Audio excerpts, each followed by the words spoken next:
Hi everyone, welcome in my YouTube channel इको account चटोरी by channel. अपने कौन सी इकोनॉमिक्स की कौन सी बुक चल रही थी? सेकंड बुक चल रही थी भारतीय अर्थव्यवस्था का विकास। उसके अंतर्गत मैं 2 चैप्टर करवा चुकी हूँ। ये तीसरा चैप्टर है। तीसरे चैप्टर का नाम क्या है? उदारीकरण, वैश्वीकरण और निजीकरण। उसके अंतर्गत सबसे पहले मैंने क्या पढ़ा है? परिचय पढ़ा है। परिचय के बाद क्या पॉइंट था? पृष्ठभूमि, फिर उदारीकरण, वैश्वीकरण और निजीकरण। इनके पॉइंट्स अलग थे, अभी तक वो पढ़ाई नहीं है, सिर्फ परिचय पढ़ा है।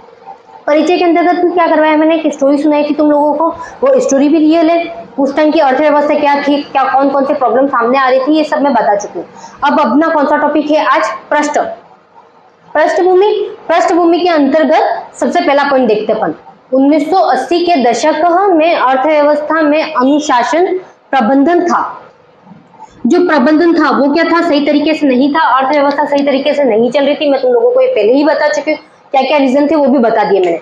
सामान्य प्रशासन चलाने और अपनी विभिन्न नीतियों के क्रियान्वयन के लिए सरकार करों और सार्वजनिक उद्यम आदि के माध्यम से फंड जुटाती है। जब वह आय से अधिक हो तो सरकारें बैंक, जन सामान्य तथा अंतर्राष्ट्रीय वित्तीय संसाधनों से उधार लेने को बाध्य हो जाती है। इसका मतलब क्या है?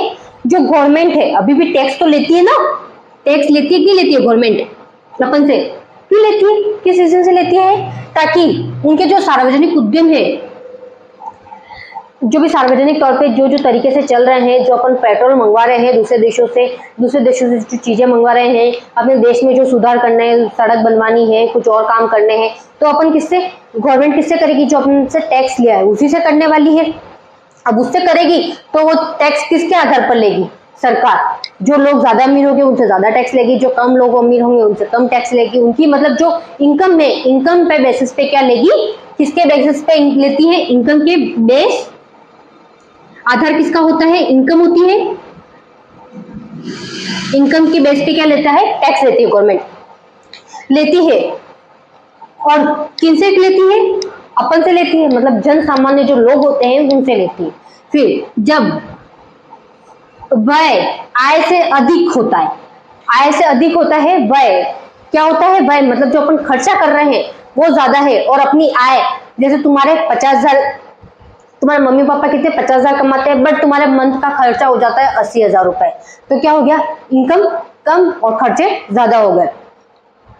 एक मूवी थी खर्चा 1 रुपया और है ना इनकम 98, ये वाली एक मूवी है, तुम इसको देखना। उसमें तुम्हें 1-1 रुपए की अहमियत बहुत अच्छे से पता चल जाएगी कि किस तरीके से घर चलता है, वो सब पता चल जाएगा। तो उसके अंतर्गत यही बताया गया है कि मतलब जो इनकम हो रही है वो कितनी है? 98, मतलब 1 रुपए से भी कम है, और जो खर्चा हो रहा है वो कितने? 1 रुपए के बराबर हो रहा है। मतलब ये समझ लो तुम कि तुम कमाते कितने? 500 रुपये और खर्चा कितना हो रहा है? 1000 रुपए का हो रहा है। तो ये मैक्सिमम मान के चलो।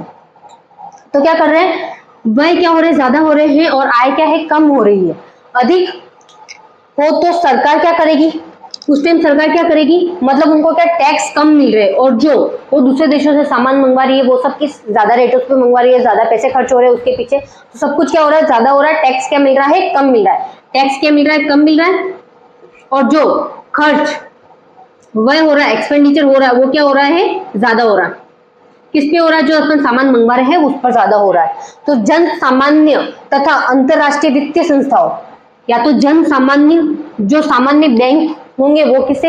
अब जो आरबीआई तो दूसरे देशों से क्या लेता है? लोन लेता है, बट जो आसपास के दूसरे बैंक है वो किससे? जो उनकी मेन ब्रांच होगी उससे लोन लेंगे। अब जैसे तुम लोग ही देख लो कि तुम लोग जब लोन लेने या पैसे लेने जाते हो किसी से ब्याज पे, तो तुम्हारे से जो अमीर होगा उससे लोगे। तो जन सामान्य तथा अंतरराष्ट्रीय, आरबीआई किससे लेती है? दूसरे देशों से लेती है, तो अंतरराष्ट्रीय वित्तीय संस्थाओं से लेगी वो, तो उधार लेने के लिए बाध्य हो जाती है। जब अपने पास क्या होता है? खर्च ज्यादा होता है और इनकम कम होती है, तब क्या अपन जो अंतरराष्ट्रीय वित्तीय स्तर की संस्थाएं हैं, मतलब बैंक है, उनसे क्या लेते हैं? अपन लोन लेने के लिए बाध्य हो जाते हैं, उनसे अपन को पैसे लेने पड़ते हैं उधार। अब अगला पॉइंट है इसी में अगला पॉइंट क्या है? इस अवधि में सरकार की विकास नीतियों की आवश्यकता रही है, क्योंकि राजस्व कम होने पर भी बेरोजगारी, गरीबी और जनसंख्या विस्फोट के कारण सरकार को अपने राजस्व से अधिक खर्च करना पड़ता है। क्या क्या कारण हो सकते?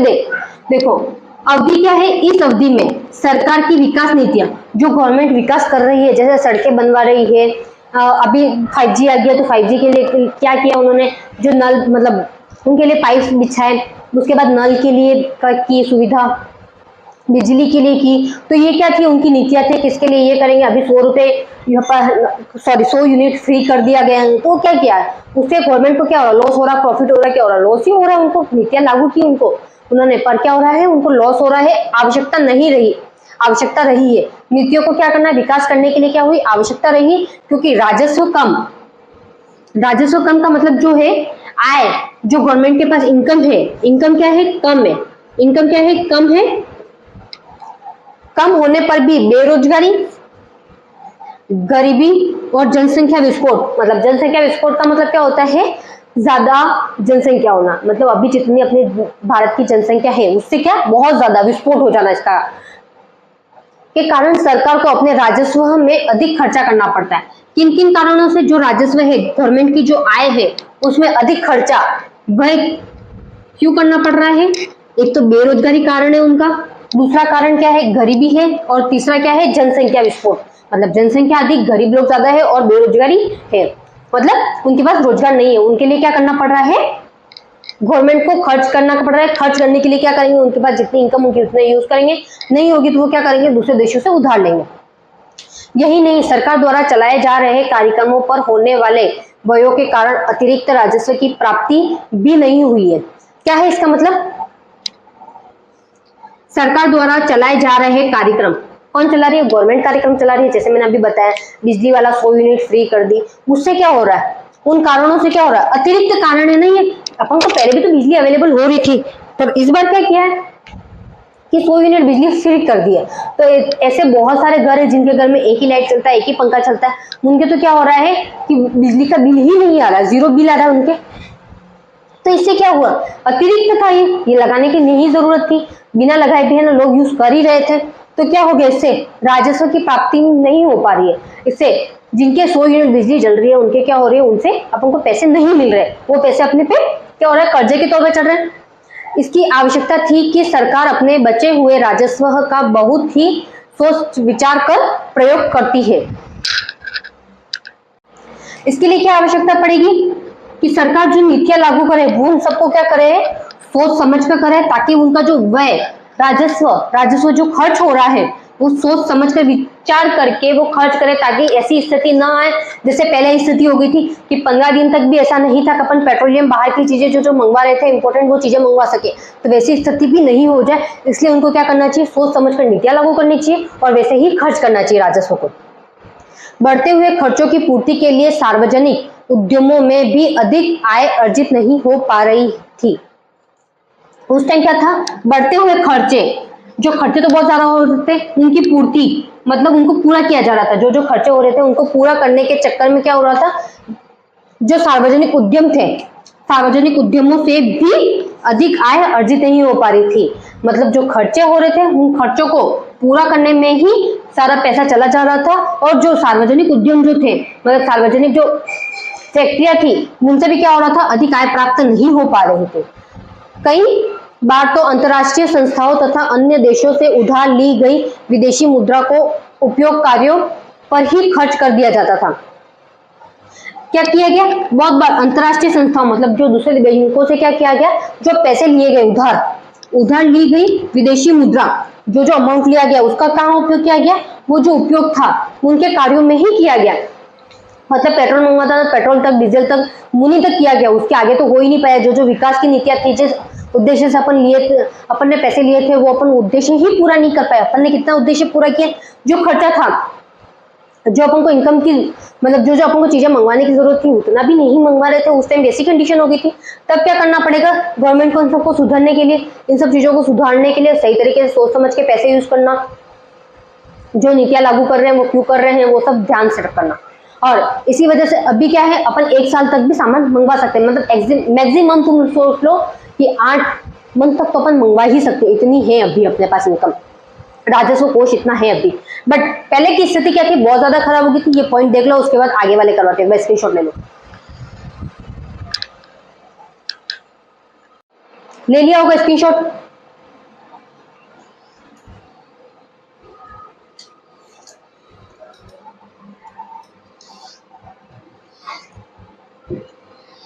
इसके अंतर्गत 2 पॉइंट अभी तक बचे हुए।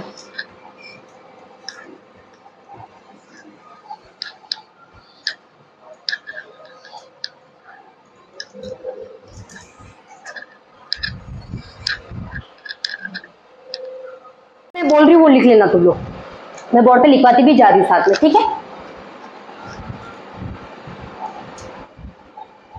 1980 के दशक के अंत तक सरकार का व उसके राजस्व, एक मिनट, 1980 के दशक के अंत तक सरकार का राजस्व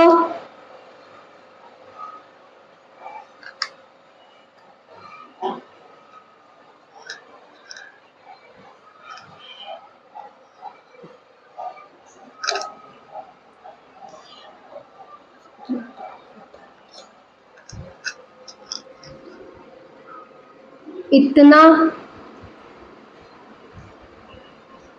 अधिक हो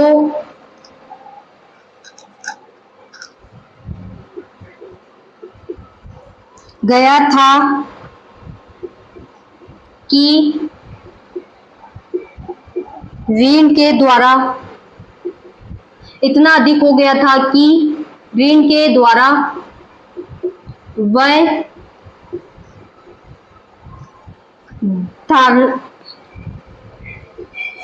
धारण क्षमता से अधिक माना जाने लगा। अनेक आवश्यक वस्तुओं की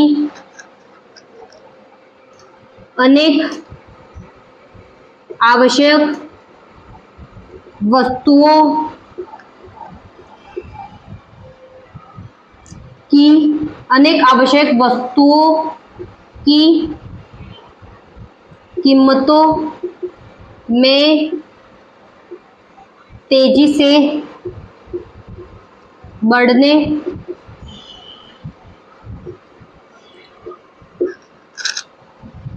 उनके आवश्यक वस्तुओं की कीमतों में तेजी से बढ़ने लगी। आय की वृद्धि इतनी तीव्र रही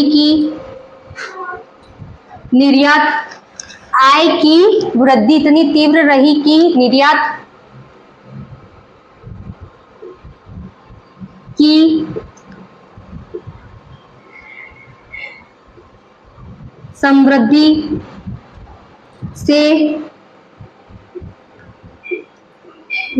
की समृद्धि से कोई तालमेल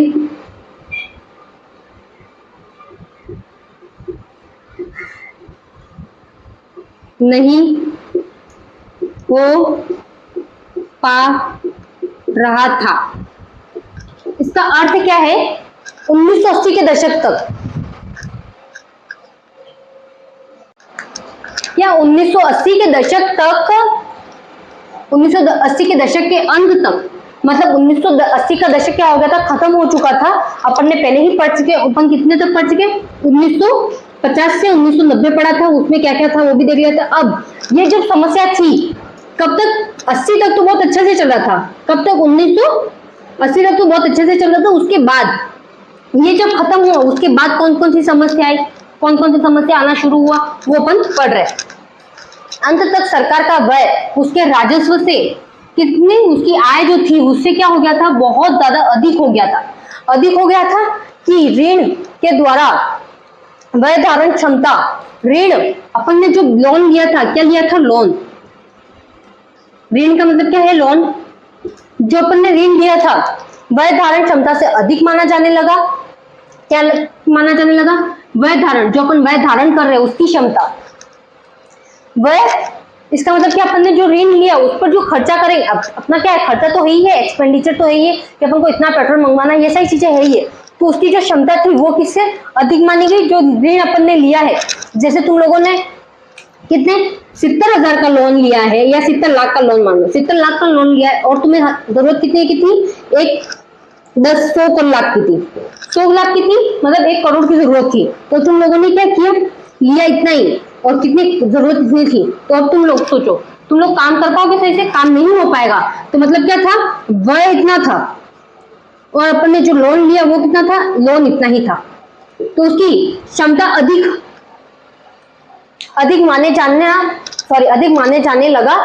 अनेक आवश्यक वस्तुओं की कीमतों में तेजी से बढ़ने लगी। अनेक आवश्यक वस्तु, जैसे अपने रोटी के लिए क्या चाहिए, आटा चाहिए, अपन रोटी बनाते हैं उसके लिए आटा चाहिए, चावल चाहिए, खाने के लिए बेसिक चीजें तो चाहिए। तो उसकी भी कीमतें क्या थी, जो आवश्यक वस्तुएं थी उनकी कीमतों में क्या हुई, तेजी से बढ़ने लगी। आय की वृद्धि इतनी तीव्र नहीं रही, मतलब जो आय थी उसकी तीव्र नहीं रही। निर्यात की समृद्धि से कोई तालमेल नहीं हो पा रहा था। मतलब जो आय थी, गवर्नमेंट के पास इनकम कितनी है, इतनी इनकम है अभी, मतलब इतने पैसे है, लोन लिए वो इनकम तो हुई अभी, बट इसका और इसका कोई तालमेल हो रहा है, तो ये बहुत ज्यादा और ये कम है। तो ये तालमेल नहीं हो पा रहा था, इससे वजह से क्या होगी, अर्थव्यवस्था खराब हुई। अब इसके आगे देखते हैं अपन।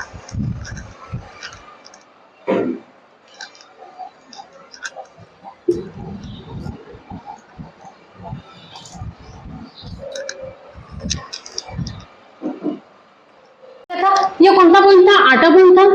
और अब कौन सा है, 90 में क्या है, घुस स्थिति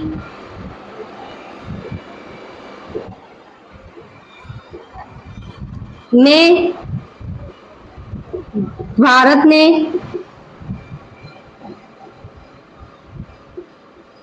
अंतरराष्ट्रीय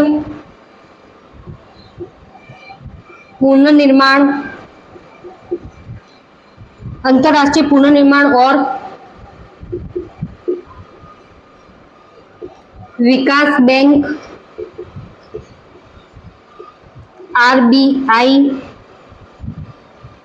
आरबीआरडी, जिसे सामान्यतः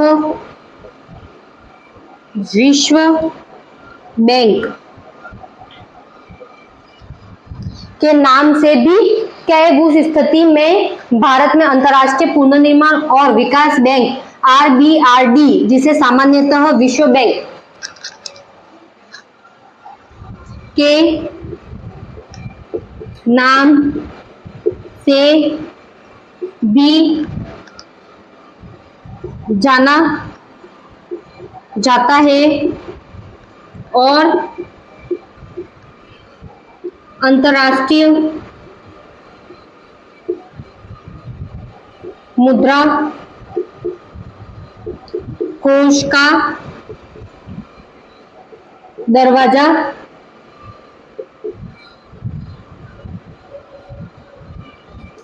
खटखटाया। क्या किया है, उस स्थिति में, किस स्थिति की बात की जा रही है यहाँ पर, उस स्थिति मतलब जब अंतरराष्ट्रीय, अपने पास विदेशी मुद्रा क्या थी, बहुत कम थी, वो स्थिति अपनी बहुत ज्यादा खराब थी।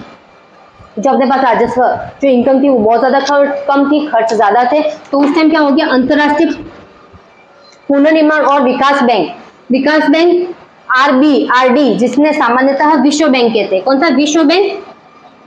जिस बैंकों से अपन लोन लेते हैं, दूसरे बैंकों से लोन लेंगे, उसको क्या बोलेंगे, विश्व बैंक के नाम से भी जाना जाता है।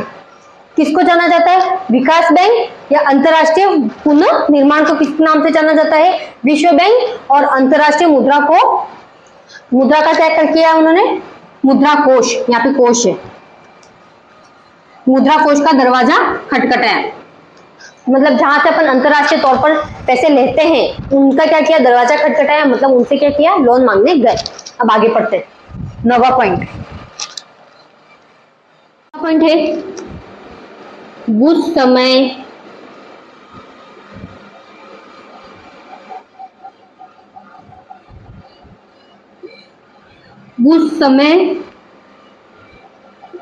संकट का सामना करने के लिए 7 बिलियन डॉलर का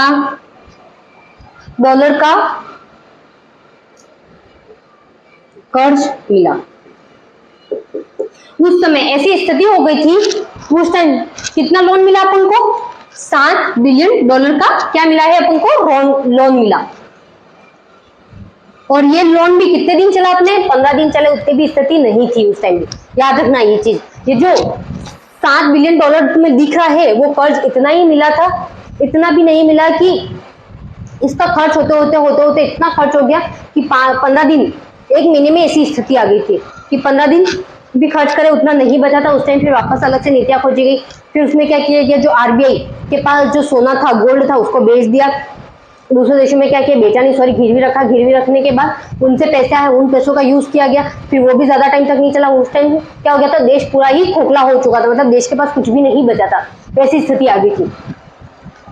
अगला पॉइंट है किंतु क्या है, देखो अब आगे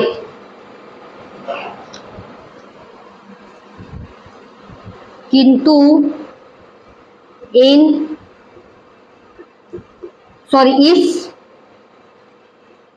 ऋण को प्राप्त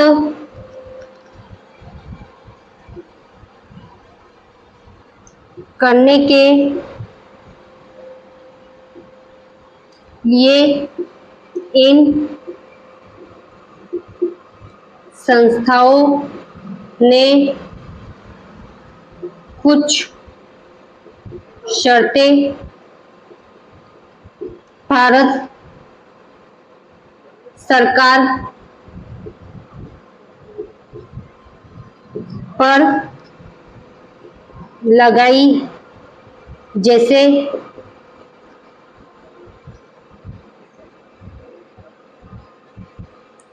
सरकार क्या लगाई, किंतु इस ऋण को प्राप्त करने के लिए संस्था ने कुछ शर्तें भारत पर लगाई, जैसे सरकार उदारीकरण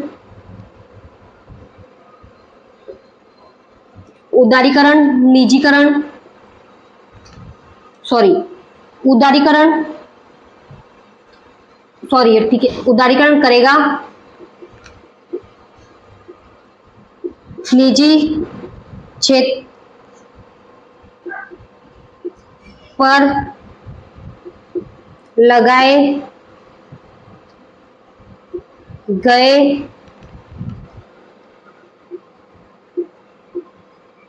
प्रतिबंधों को हटाया जाएगा तथा अन्य क्षेत्रों में सरकारी हस्तक्षेप कम करेगी। अनेक क्षेत्रों में सरकार हस्तक्षेप कम करेगी। इसका क्या मतलब था कि किंतु इस ऋण को प्राप्त करने के लिए क्या किया, ये जो 7 बिलियन डॉलर का ऋण जो गवर्नमेंट को प्राप्त हुआ था उसके लिए क्या किया गवर्नमेंट ने, मतलब जो दूसरे बैंक थे, अंतरराष्ट्रीय जो भी बैंक थे, उन्होंने क्या किया कि कुछ शर्तें भारत पर लगाई, जैसे सरकार उदारीकरण करेगी, उदारीकरण के बारे में अपन आगे पढ़ेंगे। फिर निजी क्षेत्र पर लगाए गए जो प्रतिबंध है, मतलब निजी क्षेत्र ये था कि निर्यात नहीं कर सकते, आयात नहीं कर सकते, तो वो जो प्रतिबंध थे जिन जिन वस्तुओं पर वो सारे हटाए जाएंगे। और जो भी निजी क्षेत्र पर दूसरे प्रतिबंध लगाए गए लाइसेंस के तौर पे, जो भी प्रतिबंध थे उन सबको हटा दिया जाएगा। और इसके बाद कौन कौन सी नीति लागू हुई, इस बदलाव के कारण, अगला पॉइंट लिख देना, इस बदलाव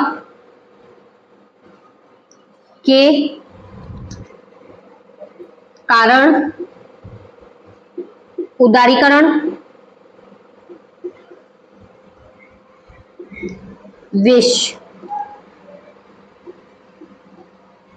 वैश्वीकरण और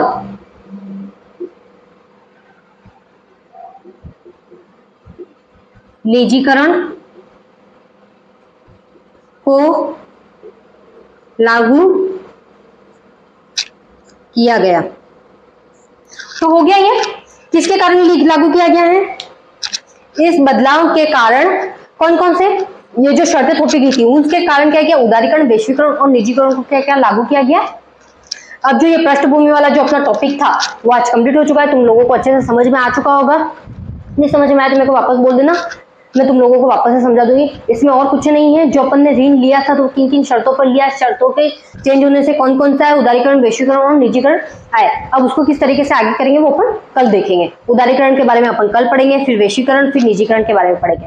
ठीक है, एक बार स्क्रीनशॉट ले लेना अगर किसी ने नहीं लिखा हो, वैसे तो साथ में लिखते ही गए होंगे तुम सब। Okay bye.